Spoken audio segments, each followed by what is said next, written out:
Well, we have Josh Rom in the studio, which is always a great thing, and he's going to bring us up to speed on all the awards, and they're going on all over the place, plus the Super Bowl. It's going to be a really exciting weekend. Shall we start with the BRIT Awards? That's tomorrow. Yes, that is tomorrow. This Saturday starts at 8:30 on ITV, hosted by Mo Gilligan. This is good.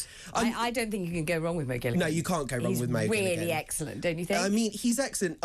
Not quite national treasure just yet. Any minute. I mean, it's certainly coming that way. Any minute. I think he deserves it. I mean, his one-man show on Netflix totally is brilliant. Superb. Genius. Superb. He's and before all of that happened, before he really took off big time, he was online, wasn't he, on Instagram and things like that. And hilarious. And you know, he has that stand-up comedy background, and he brings that kind of essence of personality into every job that he does. And I think he's a nice guy. So he's basically good-natured. He's not horrible or spiteful or anything like that. Although, but saying that, like, I just can't help but think when it's showbiz, somebody does need to take the showbiz world to task. Just a little bit. Well, he might a little bit. You can't, I find with showbiz at the moment, and this is like, I know we've spoken about this before, and this is kind of like my mission in showbiz. There's a real lack of proper sparkle. Like, I remember growing up watching the late great Joan Rivers on Fashion Police taking Hollywood to task,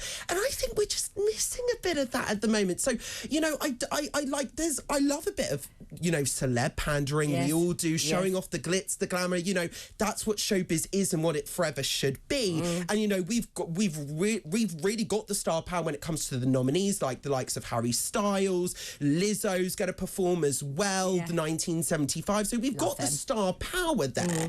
But I just want to see that, just that little bit taking to task. You know, Alison Hammond hosting the BAFTAs. Now that I'm excited to see. I can't wait to see that. When is that? That's next weekend. I was at her party next Saturday night. That's next Sunday. I was there. And how was the party? It was fabulous. It was absolutely superb. It was just such fun, and there were all her family, all her old friends from school. I think the big competition there was who's Alison's best friend, because everyone wanted to be her best friend. Everyone, I'm sure they did. I've known her 20 years, because I have. I know. I've known her 20 years. 20 years. I've known her 30 years. I was, you know, we were born in the same hospital on the same day. Everyone was kind of trying to out-friend the friends, because everyone loves her, because she's lovely. And but it's the same with you. Everyone loves you. Oh, that's very nice. No, everyone does love you. She's such good fun, and she had 3, I think 6'5" gentlemen dressed as ladies. She had the drag artist. Incredible splits. And they seem to be doing splits from a great height, and every time they came slapping down. That's called a death drop, Vanessa. That's called a death drop. Death drop, and they kept on doing it. I kept thinking, okay, you've done it once, don't do it again. The pain. Well, this is what they do on like RuPaul's Drag Race. Oh my God. Full of death drops. That's the expectation with drag artists these days. You have to do death drops, splits, shablams, the lot. Unbelievable. That was amazing. She had a fantastic singer. She had fireworks. She had Caribbean food.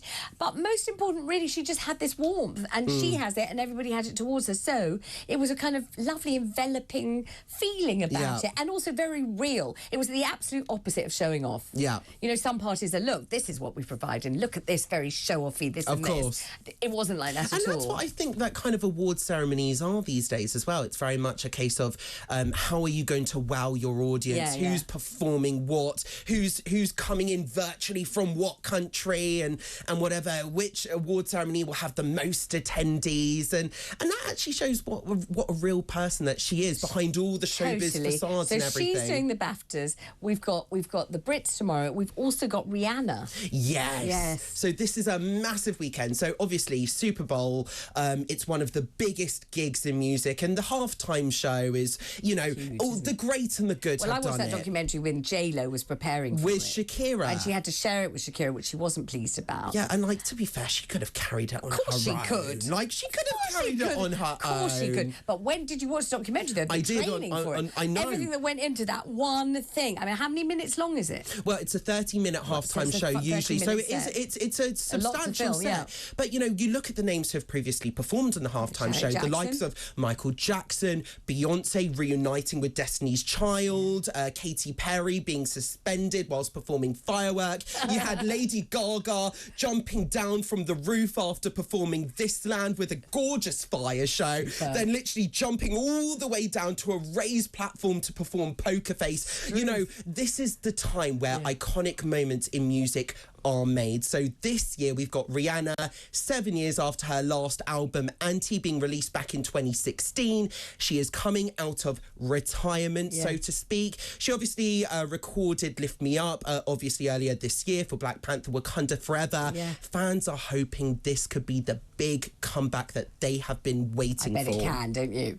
I mean, she's got everything it takes. Can I just say, she's still very young. She's still full of absolutely every kind of showbiz sparkle anyone could be, isn't If there is any place to do it, the Super Bowl is the place to do it. And a 1 minute update on Alec Baldwin. He never leaves the headlines at the moment. Well, unfortunately, this is a horrific shooting on the set of Rust. Of course. So he's facing a fresh lawsuit from Halyna Hutchins' family. This comes after he settled a previous lawsuit with her husband for an undisclosed amount back in October of 2022. This is a civil lawsuit separate from the charges where he was charged with involuntary manslaughter as well. So, you know, it's bad times for Alec Baldwin. There have been more details coming out from the set, how he's been apparently taking calls during mandatory firearms training. So this is, more details are emerging of this tragic incident on the set of the film Rust every day. On Award Watch, this is the weekend for you. You're going to love this. You're going to get, by the end of this Harry weekend. Styles, Team Harry Styles. Who isn't?